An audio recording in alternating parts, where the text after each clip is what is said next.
Selamat bertemu kembali dalam renungan hari ini. Damai sejahtera dan kasih karunia mengikuti kita semua dari sekarang sampai selama-lamanya. Haleluya. Kita akan membaca Bible hari ini bersama-sama dari Yeremia 17 ayat 5 dan 6. Beginilah firman Tuhan. Terkutuklah orang yang mengandalkan manusia, yang mengandalkan kekuatannya sendiri, dan yang hasilnya menjauh daripada Tuhan. Ia akan seperti semak bulus di padang belantara. Ia tidak akan mengalami datangnya keadaan baik. Ia akan tinggal di tanah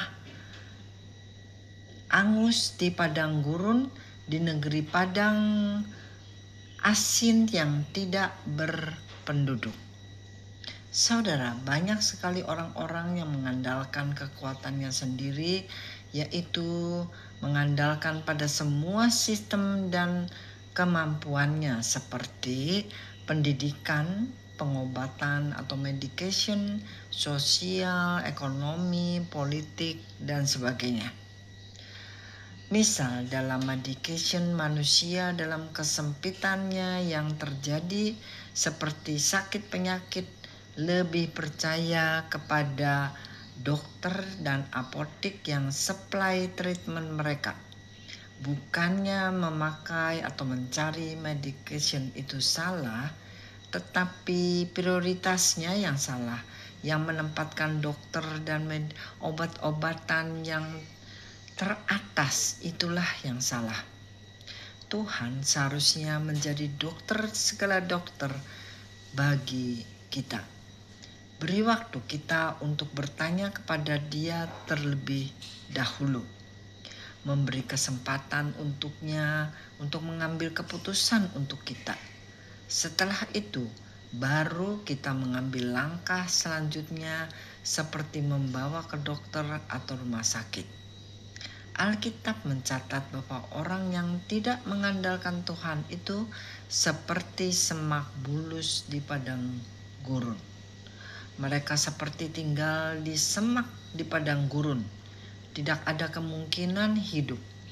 Keadaannya tambah lama bertambah buruk. Dan juga seperti hidup di padang asin yang tidak berpenduduk.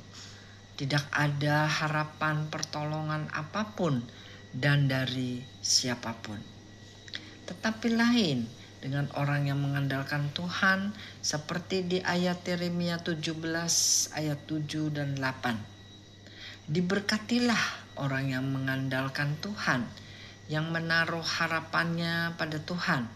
Ia akan seperti pohon yang ditanam di tepi air, yang merambatkan akar-akarnya ke tepi batang air dan yang tidak mengalami datangnya panas terik, yang daunnya seperti tetap hijau, yang tidak khawatir dalam tahun kering dan yang tidak berhenti menghasilkan buah. Saudara, orang yang hidup mengandalkan Tuhan pada waktu badai tiba, apa yang diingatnya pertama adalah Tuhan. Prioritasnya adalah Tuhan.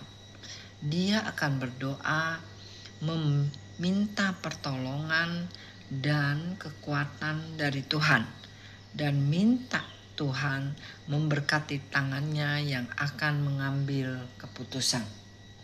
Dan Tuhan pun akan memberi revelation menurut nasihat, keputusan dari Dia atau orang-orang di sekitarnya yang memegang otoritas dalam keluarga. Hidupnya akan diberkati oleh Tuhan. Alkitab mencatat orang seperti ini adalah seperti pohon yang ditanam di tepi air yang akan merambatkan akar-akarnya ke tepi batang air. Artinya orang tersebut dengan mudah selalu mendapat way out atau jalan keluar dari problem-problemnya. Banyak cara, baik dari orang dalam atau orang luar yang menawarkan bantuan, baik berupa kendaraan, biaya, relationship dengan tim medis yang diperlukan, dan sebagainya. pertolongan-pertolongan ini terus-menerus datang, sehingga itu seperti pohon yang tidak berhenti menghasilkan buah. Orang tersebut bisa menolong orang lain atau dengan mudah ditolong juga oleh orang lain. Mereka akan awet muda yang sesuai dengan kata daunnya tetap hijau dan tidak takut akan badai dan bahaya. Demikianlah renungan hari ini saudara, sampai bertemu kembali di lain kesempatan. Amin.